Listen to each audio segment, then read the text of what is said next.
Hello students, जिस तरह से लॉज ऑफ रिफ्लेक्शन पढ़ लिए उस तरह से अब लॉज ऑफ रिफ्रैक्शन भी हैं। लॉज ऑफ रिफ्लेक्शन तो इजी है, एक बार रिवाइज करवा देता हूं। The incident ray, the reflected ray and the normal at point of incidence all lie in same plane. ये लॉ 1 है। और लॉ 2 है angle of incidence is always equal to angle of reflection, but angle I is equal to angle R law of refraction वाले में नहीं आता। यहां first law तो सेम आएगा, but second law it has a special name called Snell's law. तो उसके अंदर आई और आर इक्वल नहीं आता, rather it is very useful. तो आपको लॉ बताने के बाद मैं ये भी बताऊंगा कि किस तरह के क्वेश्चंस आ सकते हैं and how this law is useful in calculation of refractive indices of different media. तो जैसे लॉ ऑफ रिफ्लेक्शन में मैंने फर्स्ट बताया वो सेम है, the incident ray, the reflected ray, the incident ray, comma the refracted ray and normal at point of incidence all lie in same plane. ये तो same है बिल्कुल जो उसमें आपने पढ़ लिया, all lie in same plane. और second law, law of refraction कहें या स्नेल्स लॉ कहें, इसे समझना बहुत जरूरी है और it has very wide application in calculation of refractive indices. तो लॉ ऑफ रिफ्रैक्शन है क्या, ये स्नेल्स लॉ है क्या? सेकंड आप ये सुन लें, लॉ है the ratio of sine SINE, that is trigonometry वाला।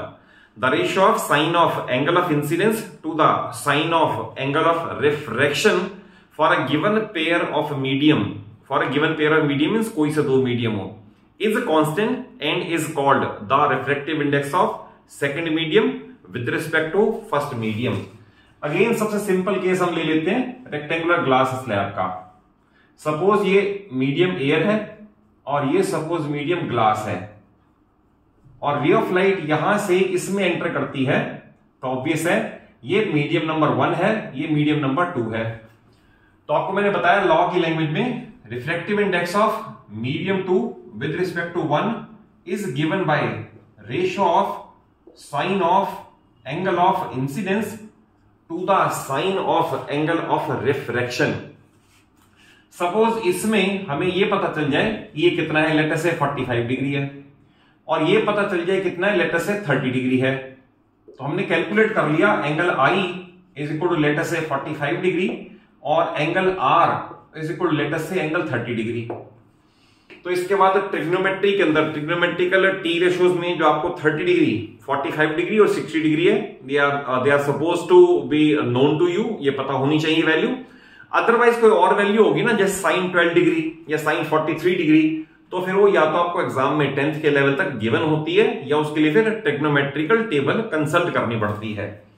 तो इसके अंदर अगर सपोज हम वैल्यू प्लेस कर दें sine 45 degree and sine 30 degree, तो इसकी जो वैल्यू प्लेस करके मिलेगा हमें वो ग्लास का रिफ्रैक्टिव इंडेक्स मिल जाएगा with respect to air.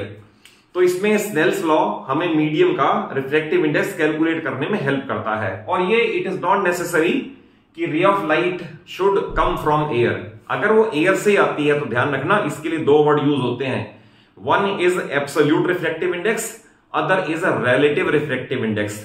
What is absolute refractive index? Absolute तभी किसी मीडियम का कैलकुलेट होगा जब रे ऑफ लाइट एयर से आए। जैसे इस केस में एयर से ग्लास में आई, तो हम absolute refractive index of glass find कर रहे हैं विद रिस्पेक्ट टू एयर। अगर सपोज ऐसा हो रे ऑफ लाइट इधर लेट अस से वाटर है, लेट अस से वाटर, और इधर सपोज लेट अस से ग्लास है, मान लो सिंपल केस ले लो, और रे ऑफ लाइट अब ग्लास से वाटर से ग्लास में आए, तो ध्यान रखना we get relative refractive index. Now it is called refractive index of glass with respect to water. और जो एब्सोल्यूट रिफ्रैक्टिव इंडेक्स है उसकी 1 मार्कर क्वेश्चन बहुत बार आता है कि लीस्ट वैल्यू क्या हो सकती है और हाईएस्ट वैल्यू क्या हो सकती है। तो रिफ्रैक्टिव इंडेक्स वैक्यूम का या एयर का 1 है, ये लीस्ट वैल्यू है, it is the least value of refractive index. और डायमंड का 2.42 है, तो it is the highest value of refractive index. तो ये भी आपको पता होना चाहिए कि सबसे dense medium that is transparent medium जिनमें से लाइट पास हो सके, सबसे डेंस मीडियम डायमंड है। दैट इज डायमंड में रे ऑफ लाइट जब एंटर करेगी तो सबसे ज्यादा डेविएशन होगी। जितना रिफ्रैक्टिव इंडेक्स में डिफरेंस ज्यादा होगा उतनी डेविएशन ज्यादा होती जाएगी। जैसे सपोज रे ऑफ लाइट मीडियम 1 से, जिसका रिफ्रैक्टिव इंडेक्स 1 है, वहां से 1.3 पे एंटर करे, तो जितनी डेविएशन हुई, अगर वो 1.3 की जगह 1.5 वाला होता तो डेविएशन और ज्यादा हो जाती, और सपोज 2.42 हो जाता तो हाईएस्ट डेविएशन हो जाएगी। हाईएस्ट मींस आई और आर में हाईएस्ट डिफरेंस आ जाएगा, अगर उनके रिफ्रैक्टिव इंडाइसेस में भी डिफरेंस हाईएस्ट है तो इस तरह से स्नेल्स लॉ आपको मैंने इस वीडियो में बता दिया, जो कि याद करना जरूरी है। लैंग्वेज में आपने सुन लिया, उसके बाद अल्टीमेटली इसे आपको प्रोनाउंस करना पड़ेगा, लिख के दिखाना पड़ेगा। तो मैं रिपीट कर देता हूं, the ratio of sine of angle of incidence to the sine of angle of refraction for a given pair of medium, any two for a given pair of medium is constant and is called refractive index of second medium with respect to first medium। तो ये बड़ा simple है law of refraction में Snell's law. और subsequent videos में इसके मैं lens क्या है, लेंस की टाइप्स क्या है, और लेंस के न्यूमेरिकल्स किस तरह के हैं, उनका मैग्निफिकेशन क्या है, सब्सिक्वेंट वीडियोस में कवर हो जाएगा।